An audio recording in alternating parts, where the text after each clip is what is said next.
I grew up in Puerto Rico, in love with the ocean and watching all the surfers. Being a girl growing up, my family was extremely traditional, so they didn't think that it was a good idea for a girl to surf, ever. But you can only keep that kind of desire suppressed for so long. Many years later, I decided that I wanted to learn how to surf properly and go back to my island and do it there. And I quickly realized that the learning curve is very steep. I come from Montreal, Canada, where there's absolutely no ocean, so every time I would travel, I would be very curious about looking at the surfers and the ocean. I would always try here and there, whitewash, and then taking a lesson here and there, getting a little bit better. But then a few years ago, I had an accident in the water, nosedive pretty badly, and ended up hurting my back, one of my vertebrae. So after that, I was always very fearful.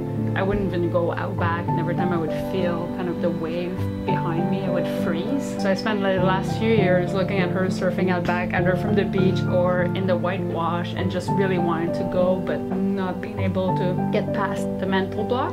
When I was watching all the videos of Surf Simply, I was like, okay, I have to go there, and if I can't get past that with Surf Simply, then I'm just not meant to surf, basically. And I'm happy to say that I think the first day I went out back, started riding green waves and going down the line, gained so much confidence. It was insane. It totally changed my experience. I mean, we keep on joking that if I didn't love her so much, I would hate her, because I've been trying to surf and catch my own waves for the last 5 years. And the next thing I know, this one, little Minnie Mouse is going out there paddling, and she hops and she catches her own wave. First day! That's not normal. Only at Surf Simply.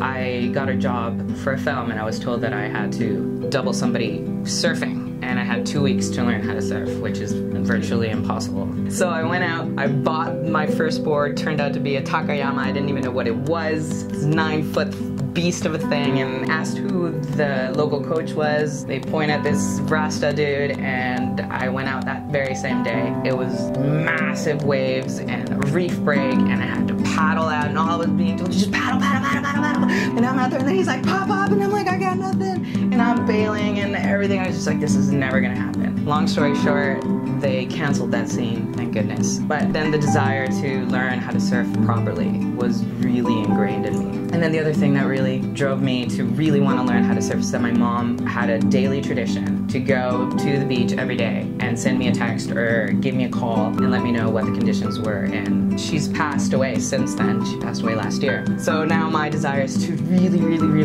truly be able to surf my heart out in that little town.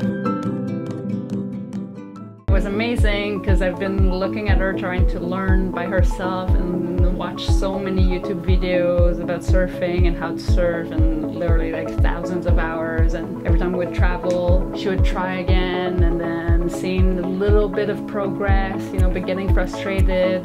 So it was amazing this week to see her. I feel like it kind of like maybe 5 years just came together. Yeah. With the explanation and going more in depth with the learning, the theory sessions, and every time I would look back and all the coaches even were like, is that B? And going down, and you would see her head just like pumping. And I feel like she really went from trying to learn how to surf to actually turning into a surfer. I was really proud of her, cheering. I think I managed, didn't change any groups, I managed to stay like, you know, on her, kept her on her toes the whole time, having a bit of a competitive spirit, but super proud of each other. Big time. Derek wouldn't stop. Yeah. He wouldn't stop razzing me, being like, Anik is right on your heels. I was like, boy, he's been on my heels since day one. Are you kidding me? So cool, so proud of you. He literally went from being completely terrified.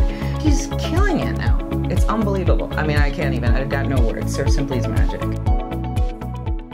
I think the anticipation, waiting for almost a year to come here and watching so many of the videos like we're doing right now, and feeling like you learn about people who come here and the experience and looking into it, your expectations are pretty high. And I have to say that it not only met our expectations, but surpassed it, and the coaching is definitely definitely superior than anything. We had Derek as a coach. He was amazing. He pushed us Outstanding. the whole time. Thank you, Derek. He has so much energy. I don't know how he has that much energy, but then he gives you so much energy. And the way that he handled my fear, but without ever addressing it, was so special to me, because I could tell that he was making me feel like that he was right there, constantly like encouraging me, but he never once mentioned that we were working past the fear, which was great. And he was managing you being a bit more advanced at the same time without feeling a disconnect. It was so amazing. Everything everyone says in these videos, the food, Dennis is amazing, the chef. Incredible.